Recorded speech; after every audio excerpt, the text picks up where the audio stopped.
আপু, এই যে রাজাকারদের কোর্টের এই রায়কে আমরা কিন্তু একই সাথে ৭১-এর পরাজিতদের প্রতিশোধ হিসেবেই দেখতে পাচ্ছি। আপনার কি কোন দিক থেকে মনে হচ্ছে যে এটাকে শুধুই রাজাকারের প্রতিশোধ প্লেইন বা এর মধ্যে কি প্যাচ আছে আপনার মনে হয়? এক হচ্ছে রাজাকারের প্রতিশোধ তখনই আমি 100% ধরে নিতাম। তাদের এক ধরনের আত্মতৃপ্তি আপনি বলতে পারেন। যদি এই রায়টা তারা কার্যকর করতে পারত। ওরা নিজেরাও জানে যে এই রায় আসলে ফুৎ করে উড়ে যাবে কর্পূরের মতো এবং কখনোই তারা এটা মানে তারা নিজেরা জেনে বুঝেই রায়টা দিয়েছে। এত বেশি ফাঁক-ফোকর রেখেছে। নাহলে মানে আরেকটু স্মার্টলি করা যেত। আরেকটু ফাঁক-ফোকর কম রেখে করা যেত। যেকোনো জায়গায় একটা লোয়ার কোর্টেও যদি আপনি রায়টাকে নিয়ে যান এবং সেখানেও যদি আপনার এটাকে ব্যবচ্ছেদ করবার সুযোগ থাকে, দেখবেন যে তারাও এটাকে ব্যবচ্ছেদ করে দিচ্ছে এবং এখানে এত অসঙ্গতি যেমন ধরেন আম যে ঘটনাটা আসলেই ঘটেছে। তো সেখানে যিনি সাক্ষ্য দিচ্ছেন, একজন ভাঙাড়ি ব্যবসায়ী। তা তিনি বলছেন যে আ যখন ৫ই আগস্ট ২ টার পরে যখন মাননীয় প্রধানমন্ত্রী শেখ হাসিনা হেলিকপ্টার যোগে অলরেডি পৌঁছে গেছে দিল্লিতে। তখন সাধারণ ছাত্র জনতার ব্যানারে জঙ্গিরা যখন আশুলিয়া থানা আক্রমণ করল, তখন কি করবে? আপনি যদি পেনাল কোডের ৯৬, ৯৭, ৯৯ ধারার দিকে যান, আপনি আত্মরক্ষার জন্য যা কিছু কৃত আপনি করতে পারবেন সেগুলো কোনটাই অপরাধ না। আমরা তো দেখেছি যে এই ছাত্র জনতা নামধারী জঙ্গিরা কিভাবে পুলিশদেরকে মেরে ঝুলিয়ে রেখেছে। আপু, কিভাবে সাধারণ মাঝখানে আমি একটু বলি, এই ভাঙারি ব্যবসায়ী যে সাক্ষ্য দিল, সে কিন্তু একবারও বলে নাই আ আ যে কি জানি বলে? ওরা শান্তিপূর্ণ মিছিল নিয়ে যাচ্ছিল। না সরি, সে এটাই ন্যারেট করছে যে শান্তিপূর্ণ মিছিল নিয়ে যাচ্ছিল। খুবই পলিশড ল্যাঙ্গুয়েজ এ। বাট আমরা যেটা জানি সেটা হচ্ছে তারা শান্তিপূর্ণ মিছিল নিয়ে যাচ্ছিল না। তারা ভিডিও সরাসরি ফুটেজ দেখেছি। আমরা তো হ্যাঁ, সেই তারা ভিডিও ফুটেজ সরাসরি থানায় অ্যাটাক করছিল। হ্যাঁ, আমরা সেই ভিডিও ফুটেজ গুলো দেখেছি না। তো হ্যাঁ। সেখানে এবং তারপরে দেখেন তখন অলরেডি মাননীয় প্রধানমন্ত্রী ভারতে। উনি ভারতে বসে নির্দেশনা দিয়েছেন। নাম্বার 1 নাম্বার 2 আপনি যদি চেইন অফ কমান্ড দেখেন, ওই থানার কোন অফিসারের কি সরাসরি যোগাযোগ করে মাননীয় প্রধানমন্ত্রীর নির্দেশ নেবার সুযোগ আছে কিনা? নাম্বার 2 নাম্বার 3 আপনার যেখানে পেনাল কোডের ধারাতেই আছে, উপধারাতেই আছে যে আপনি এরকম কোন পরিস্থিতিতে শুধু পুলিশ না, যেকোনো মানুষ আত্মরক্ষার চেয়ে যা কিছু করতে পারে সেটা অপরাধ নয়। তাহলে তার জন্য তো তার কারো মানে ঊর্ধ্বতন কর্তৃপক্ষ তার মানে রিলেটেড একদম নিকটবর্তী যে তারও কিন্তু পারমিশন নেবার কোনো প্রয়োজন নাই। আর এখানে যদি পারমিশন কারো নিয়েই থাকে তাহলে আইজিপি মহোদয়। তাকে আপনি ৫ বছরের সাজা দিয়েছেন। আবার এটাও খুব ইন্টারেস্টিং যে রাজসাক্ষীর আসলে ৫ বছরের সাজা হতে পারে কিনা।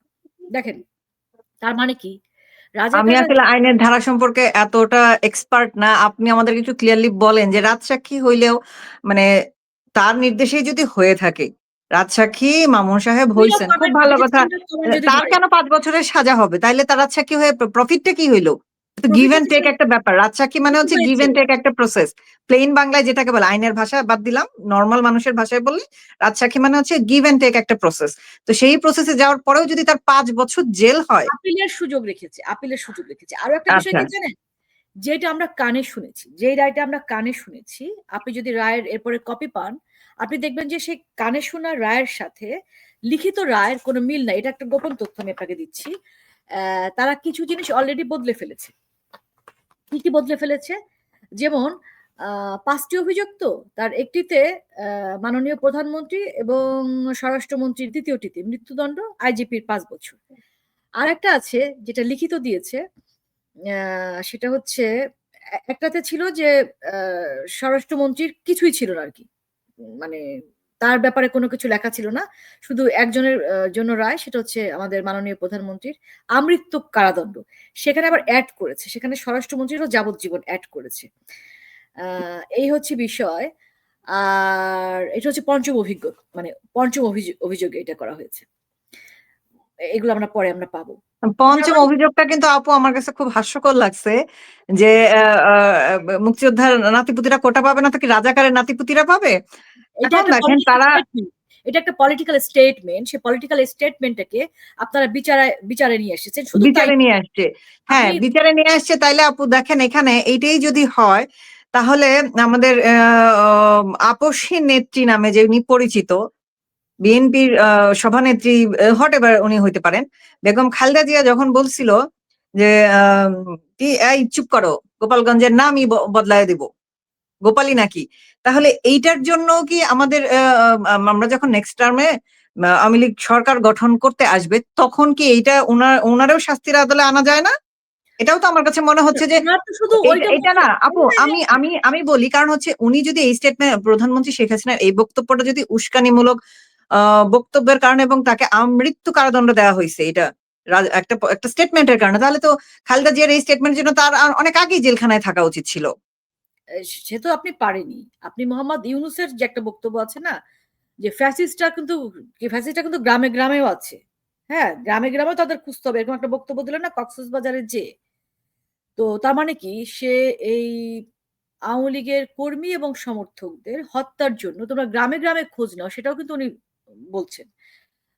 এবং আপনি দেখেন যে এখানে একটা সেকেন্ডারি সাক্ষ্য হচ্ছে আপনার সেই, নাকি প্রাইমারি সাক্ষ্য হিসেবে ধরেছে, ওটাকে প্রাইমারি সাক্ষ্য হিসেবে ধরেছে, রাইট? সেটা হচ্ছে ইউএন এর সেই ভলকার তুর্কের, যেটা ইউনুস সেন্টারে লিখিত, সেই ১৪০০ জনের, কিন্তু ১৪০০ জন কিন্তু ১লা জুলাই থেকে ১৫ই আগস্ট পর্যন্ত। 15 এটা আগস্ট কিন্তু পর্যন্ত। এবং তাহলে আপনি ভাগ করেন ৫ আগস্ট দুপুর ২টা পর্যন্ত। ভাগ করতে হবে। দুপুর ২টার পর থেকে আবার আরেকটা ভাগ করে ফেলতে হবে, রাইট? কিন্তু তাহলে যে আমাদের এই মহামান্য অবৈধ উপদেষ্টা ইউনূস সরকারে বসেই তো ৫ থেকে পুরা টাইমটুকু ইনডেমনিটি দিয়ে দিছে অলরেডি। তাহলে ৫ থেকে তাহলে 15 আগস্ট পর্যন্ত যারা মার্ডার হইছে, একই হত্যাকাণ্ডে একই হত্যাকাণ্ডে আপনি অর্ধেকের জন্য রাখছেন, যেটা ৩৫ দিনে অর্ধেক, অর্ধেকের জন্য আপনি রাখছেন মৃত্যুদণ্ড, বাকি অর্ধেকের জন্য আপনি রাখছেন বেকসুর খালাস। শুধু তাই না, হ্যাঁ তাদের নিয়ে কিছুই করা যাবে না। হ্যাঁ, এবং তাদেরকে মানে কমপ্লেইনও করা যাবে না এবং তাদের তার তদন্তও মানে করা কি? হবে না। আমি তো সেটাই বলছি যে এই রাজাকার বাহিনী খুব ভালো করে জানে যে এগুলো একদম ফুৎ করে উড়ে যাবে। এগুলোর কোন রকম কোন গ্রাউন্ড এটা টিকবে না। কিন্তু তাহলে কেন দিয়েছে? তাহলে কেন রায় নাটক? কারণ এই রায় নাটক এই কারণেই, এই যে এখন যে বন্দরগুলো দিয়ে দিচ্ছে, উনারা যে এই কারণে আমাদেরকে ব্যস্ত রেখে উনারা যে দীর্ঘদিন, আপনি মনে করেন ফেব্রুয়ারিতে নির্বাচন হবে? কোন আমি মনে পাগলে মনে করে আপু? আমি একমাত্র মনে বিএনপির পাগলগুলা ছাড়া কেউ মনে করে না। যারা এত টাকা দিয়ে নমিনেশন কিনতেছে, নির্বাচনের, হ্যাঁ, কোটি, হ্যাঁ, কোটি হ্যাঁ, টাকা দিয়ে নমিনেশন কিনতেছে, আমার ওদের জন্য খুব মায়া হয় আপু। তফসিল ঘোষণা করতে হয় ৯০ ৯০ দিন দিন। আগে। আচ্ছা।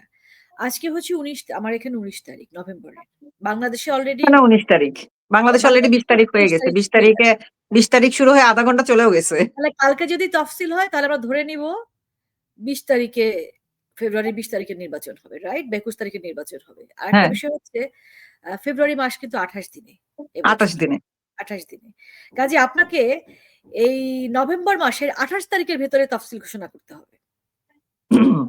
ফেব্রুয়ারিতে নির্বাচন হতে হলে। সো আমাদের হাতে সময় আছে আর ৮ দিন। আমাদের খুব বেশি অপেক্ষা করতে হবে না।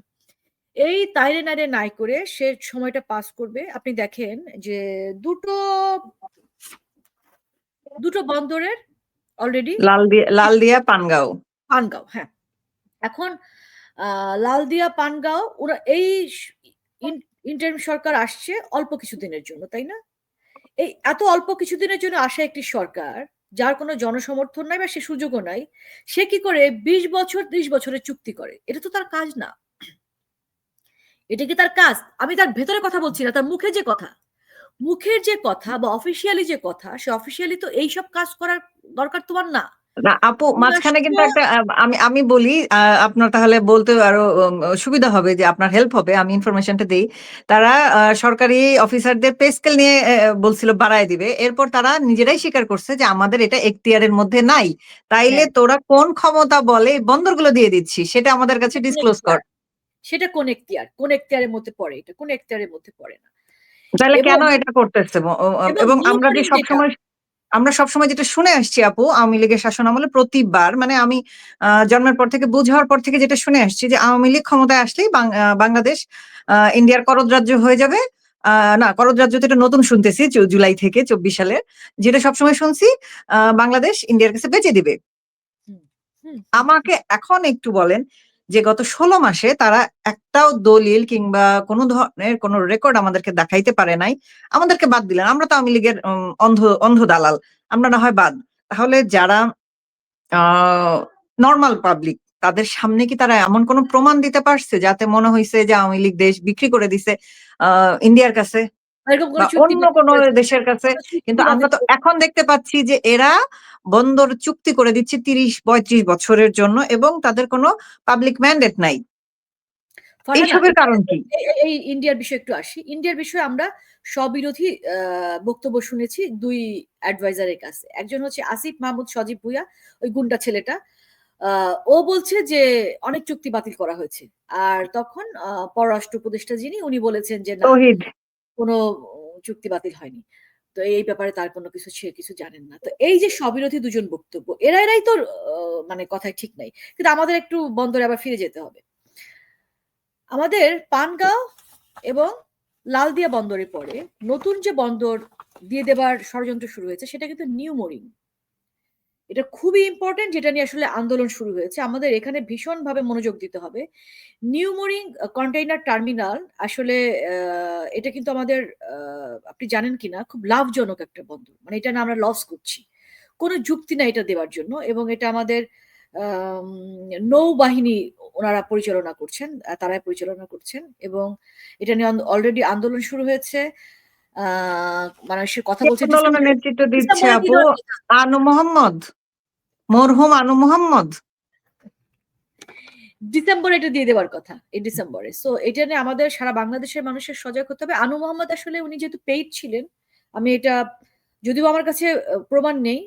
আ কিন্তু আমি অনুমান করছি। কারণ উনার যে সাম্প্রতিক কর্মকাণ্ড, কারণ উনার যে চেহারা আমাদের কাছে পরিচিত, সেই তেল, গ্যাস বন্ধ রক্ষা কমিটি সেটার কোনো কার্যক্রম আমরা এখন দেখছি না। উনি একটা ফেসবুকে পোস্ট দিয়েছেন। অ্যা খুব, এই খুব মিষ্টি করে একটু বাচ্চা পোস্ট ছেলেকে দিয়েছেন যে ধমক উনার দিল কাছে টাইপ একটা পোস্ট। প্রতারণা করা হয়েছে এরকম একটা বিষয় যে উনি কিছুই জানতেন না, কিছুই বুঝতেন না। উনি কি বাংলাদেশের একজন ঘুমাচ্ছিলেন গত রিকশাওয়ালা ১৬ মাস? জানে না উনি কি ১৬ বন্দর মাস ঘুমাচ্ছিলেন আপু? না, একজন রিকশাওয়ালা যেটা জানেন, যেটা জেনে গেছেন সেটা উনি জানতেন না। তাহলে আ আমরা তো বুঝতেই পারছি যে কেন উনি জানতেন না নাকি জানার চেষ্টা আসলে উনি করেননি। উনার পেমেন্ট আমি যতদূর শুনতে পাইছিলাম আমার নিজের আ সার্কেল থেকে ইনফরমেশন গ্যাদার করে লাখ দেড়েক টাকা পাইছিলেন। লাখ দেড়েক টাকা দিয়ে উনাকে কেনা যায়? লাখ ১.৫ টাকা হবে না, $১.৫ লাখ হবে বোধহয়। অসম্ভব আপু। হ্যাঁ, অসম্ভব। এত টাকা হইতেই পারে না। আমি লাখ দেড়েক টাকাই শুনছি স্পষ্ট। না, এটা টাকাই ছিল। লাখ দেড়েক ডলার হইতে পারে না আপু। কারণ তাই যদি হয় আ এ এ লাখ দেড়েক ডলার তাকে দেওয়া হয় নাই। সে অনেক সস্তা জিনিস। দেখেন আচ্ছা। এই লাখ দেড়েক টাকার লোভে সে গত ১৬ মাস কোন কথা বলে নাই।